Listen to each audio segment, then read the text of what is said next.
I think it's great that we have Jeremy here today because it gives us an opportunity to zoom out a little bit and take the kind of macro geopolitical view of what's going on in the world today. Given that, of course, he has actually, I don't know how many folks have had that opportunity to be both Foreign Secretary and Chancellor of the Exchequer. You may know that. Is it? Yeah, no, it's unusual anyway. Yeah. So, but that seems like a pretty seriously special vantage point. So I think that's where I'd like to start. Is there's no doubt the world is turbulent and accelerating. From what you've gathered over the decades, what's your view of what's going on and what lies ahead in the coming years? Well, first of all, Richard, thank you very much for inviting me. And I actually don't need to plug the book because you very kindly bought 3 copies to give to everyone, which is on the counter over there. But I wrote this book because I think in the UK and actually across the West more broadly, we've been in a state of kind of depression over the last 15, 20 years, really since the global financial crisis. And I think the gloom is overstated. It is the case, though. I mean, it's fascinating to hear you talk about what the future of tech is going to be like. And that's the most positive thing that's happening at the moment, in my view. But outside that, the world is becoming massively more dangerous. And I just give you an example. I mean, we had an international order that was set up after the Second World War, which has been stunningly successful. I mean, when I was born in 1966, half the world was in extreme poverty, which is actually defined by the World Bank as an income of less than $1 a day. So you can imagine if your income is less than $1 a day, that is grinding, horrible poverty. That was half the world when I was born. It's now 9% of the world, and the global population has nearly tripled in that period. So it's been a very successful period, despite all the problems we read about. But suddenly, post-Ukraine, the number of deaths in conflicts has been going up, 600,000 people killed in the 3 years after the invasion of Ukraine. And so I wanted to look. Now I've got a bit more time on my hands, not being in office, and but I hung on to my seat, my parliamentary seat, by my fingernails, but I have a bit of time to answer a question which is really, how much weight does Britain have in the world when it comes to solving these problems? And I think we have a lot more influence than we think. And I'll just give you one example.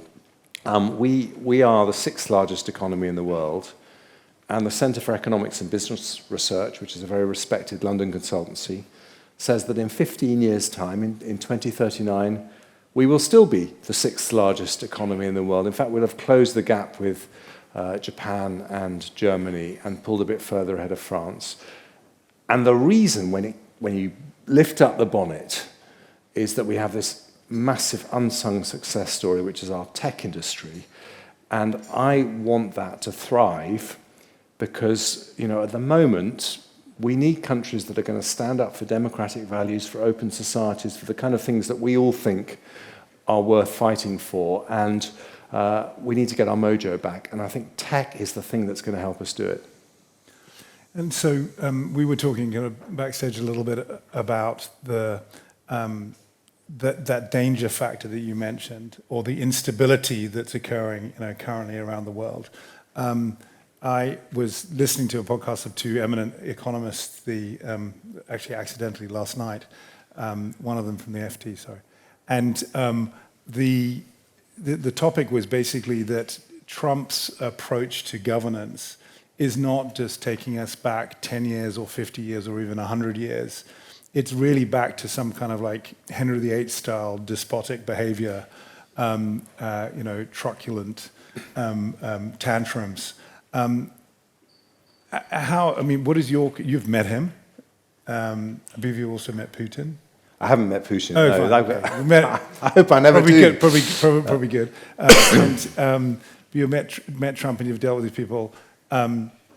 What impact does that have? Is that the source of the danger from your perspective? I mean, I think with Trump, first of all, he is a formidable person to meet. I happened to meet him quite a few times in the year that I was Foreign Secretary, and he is a big presence. He is a very smart guy. And he loves flattery. I mean, like the first time I met him, Theresa May said, "This is Jeremy Hunt, our new Foreign Secretary." He said, "I've heard great things about you. Nice to meet you." And I thought, you haven't heard anything about me. I've only been Foreign Secretary for 2 days. But I'll take it anyway if that's what the leader of the free world says. But he has an incredible talent for sizing up a room. So, if he was with us, Richard, he wouldn't just be looking at, say you as the guys who organise this conference. He'd be looking around here and saying, who's got money, who's got power, who's going up, who's going down. And he's constantly thinking like a New York property developer, do I go in high, do I go in low?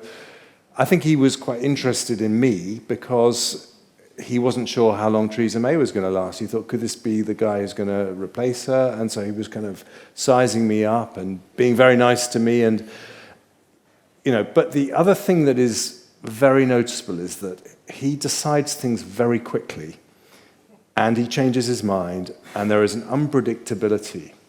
And it's not always a bad thing. I mean, in my first bilateral meeting I had with him, we had an awkward silence and we were talking about the Middle East. And to fill the gap, I said, there was a civil war going on in Syria at the time. I said, if Assad wins, we need to think about what we're going to do about these humanitarian workers called the White Helmets. And Trump said, are they good guys or bad guys? I said, they're good guys, Mr. President. I didn't know very much apart from that. And he said, well, if they're good guys, we should get them out. And 2 weeks later, 411 white helmets and their families were evacuated across the Syrian-Israeli border. So that's how he works. And I think the other thing that you have to remember, which is very relevant to the complicated relationship he has with the tech industry, is that for him, money is power and power is money. So the reason he's absolutely obsessed with China is that it's become the second most powerful country in the world, possibly the most powerful country in the world, without firing a shot. He said to me, how do they do that? Literally, they haven't fired a shot and they've got all this power. So he thinks a lot about economic power. I think he's completely misguided in what he thinks about tariffs and all sorts of other things. But I think in this situation, for the UK, I mean, we actually have a very big opportunity because this is going to be a technology century. We are third. We have now, in 2022, our tech ecosystem became only the third in the world to be valued at over $1 trillion after the United States and China. We have more unicorns than anywhere else in Europe. We've got lots of things we need to fix, but if we want the UK to have a powerful voice standing up for the values that we might have previously counted on American leadership for, then we need to invest in tech. And so what are the areas, I mean, aside from kind of addressing issues of kind of English modesty when it comes to our kind of global ambitions, culture is sometimes pointed to as one of the challenges we have. What are the areas do we think we need to make further investment? Yesterday, Poppy Gustafsson and Keir Starmer and Jensen Huang from NVIDIA were on stage and announced £1 billion worth of investment in AI infrastructure, which is some kind of big number. I think it was a 20x increase on the previous announcement. But if I recall correctly, the Stargate investment over in the United States in AI infrastructure is $500 billion. And although they're kind of 4 or 5 times bigger than this population, they're not 500 times bigger. That's one type of investment. What else, from your experience these last few years looking at, do we need to address? Okay, well, let me say we've got 2 things right and 1 thing wrong. So let's do the 2 things that we're right. So, lots of countries are trying to grab the tech prize at the moment. But here's the reason why, however hard Macron tries, or Merz tries in Germany, or Netanyahu tries in Israel, if we get our act together, we could be unbeatable. And that is because outside the United States, we have the most respected universities in the world, 3 of the world's top 10. And if you look at the spin-offs that have, and this is a kind of completely silent revolution, no one really has noticed it happening, but when I first went into government in 2010, I was responsible for the tech industry in those days as culture secretary. And it was really hard for startups to get funding, and our universities were totally amateur. If you look at the approach that Oxford, Cambridge, Imperial, and some of the leading universities take to tech startups arising in their labs and to life science startups, I'm talking about the broader tech industry. The film industry is now an offshoot of the tech industry because of streaming. Then you've got deep tech, you've got so much stuff. They are now almost as professional as the Ivy Leagues. And there is a whole extraordinary network of spin-outs coming from our universities. And that is something that's very hard for other countries to replicate. And the other thing we have is outside the US, the largest financial services sector. So it's really possible to get funding to get businesses off the ground in the way that it hasn't been before. So that's the competitive advantage that we have. A long way behind the US, a long way behind China, but this is a big world, and we are doing pretty well when it compares to everyone else. The thing we're not getting right is the reason why this sometimes comes across as a surprise. The reason people don't talk about, Brits ruling the world when it comes to tech is because we don't have very many globally significant tech brands, and the ones that we do tend to be foreign-owned, like ARM listing in NASDAQ, DeepMind owned by Google. They're probably our 2 biggest names, and this constant flow of entrepreneurs who, when they get to the scale-up stage, tend to move across the pond. Now, it is not necessarily a disadvantage. One of the attractions of the UK is that in some ways we have a single market in technology with the US, and there's a lot of exchange of talent and business and investment. But the real problem is the London markets are undercapitalized because in every other country, domestic pension funds pour money into IPOs, new businesses, the local stock market. In the US, about 44% of the pension funds investment is in US equity. In Australia, it's 51%. In the UK, it's 4%. And this is for all sorts of... We have the second largest pension fund pool in the world, 2.5 trillion quid. But for historic reasons, mainly some of you may remember the Maxwell scandal, where Robert Maxwell helped himself to the Daily Mirror's pension funds. We have regulated the pension funds in a very cautious way. But the result is that our pensioners or our pension fund holders are getting lower returns on their equity compared to Australian, Canadian, US pension funds. Now, I started to change that with something called the Mansion House Reforms, and Rachel Reeves, to her credit, is building on that with further reforms. And this is going to be brilliant for people saving for their pensions because, they should be getting a slice of, your brilliant successes and the successes of the companies that you invest in. But it's also going to be brilliant for the UK. I don't think it'll take too much. I mean, we hear all the stories of doom and gloom, and, I love The Economist and I love the FT, but we are the world masters at washing our dirty linen in public in the UK. But the truth is that actually this is something we can put right, and we are putting right. So you think now with the reforms under Mansion House that the change is sufficient?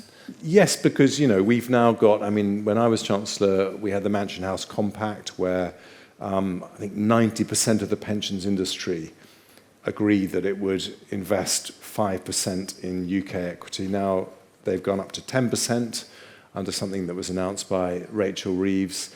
We're changing the regulations so that they focus on returns, not just cost, because there was this atmosphere where they were only choosing their investments on the basis of cost, which meant that basically everyone migrates to either to bonds or to tracker funds, and we're getting out of that.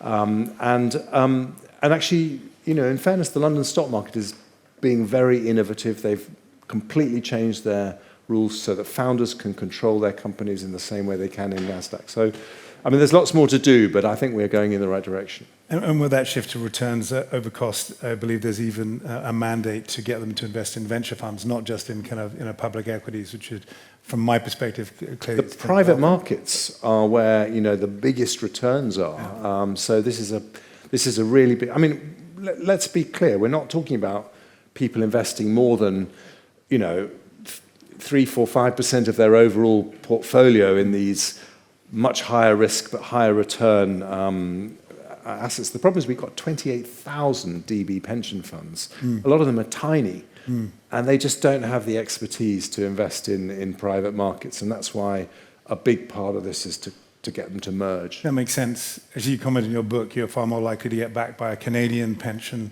plan as a fund or even as a company over here in the UK than a UK one, which is absolutely true. So we started with your perspective from a very macro view on the world. People may or may not know about you that you actually are also kind of a digital founder with hot courses from back in the last century. Thank you for that. But I mean, hopefully with this audience, that gives you even greater credibility.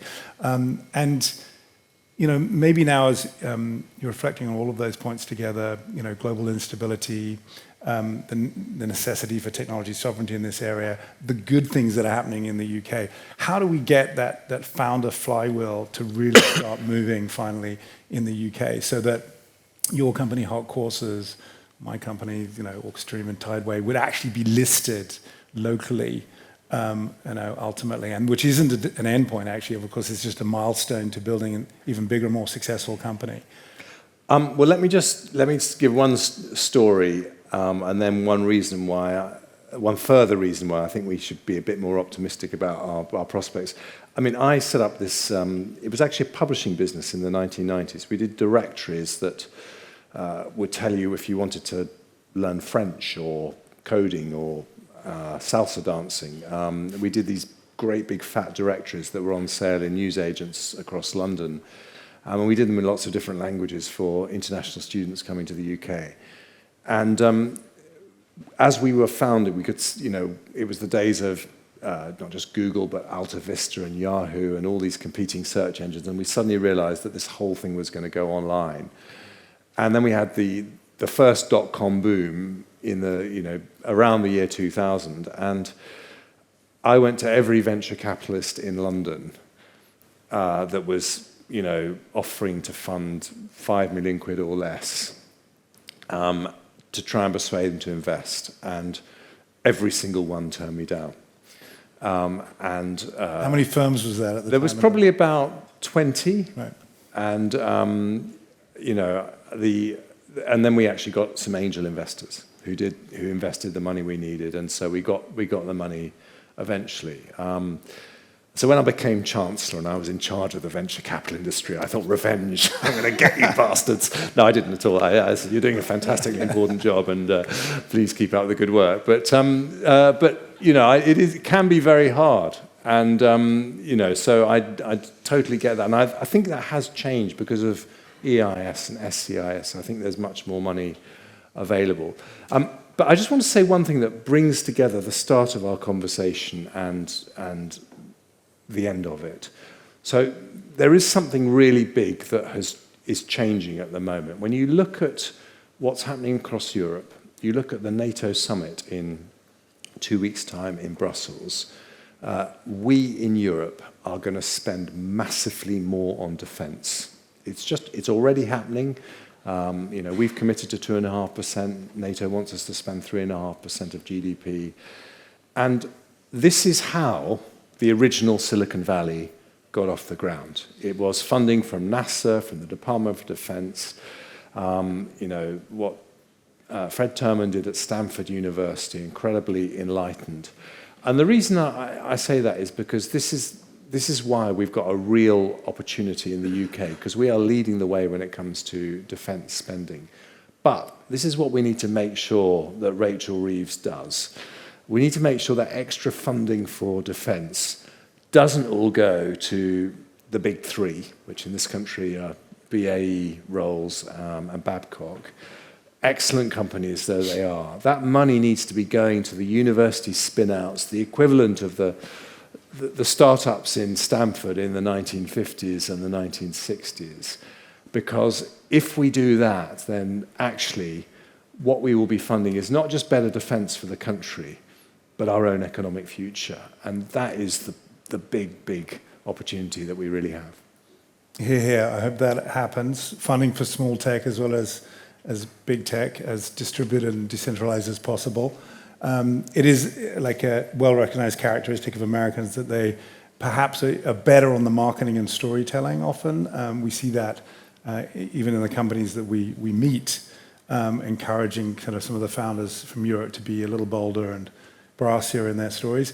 And that, for me, has always been part of, the law within Silicon Valley, that it has somehow just, from the orange groves, it just erupted naturally and suddenly ended up being, the behemoth that it is today. But exactly, to your point, it was very much supported by the defense industry and by government. And I'd like to thank you very much for finishing on that note. I hope Ms. Reeves is listening and that happens. Round of applause for Jeremy. Thank you.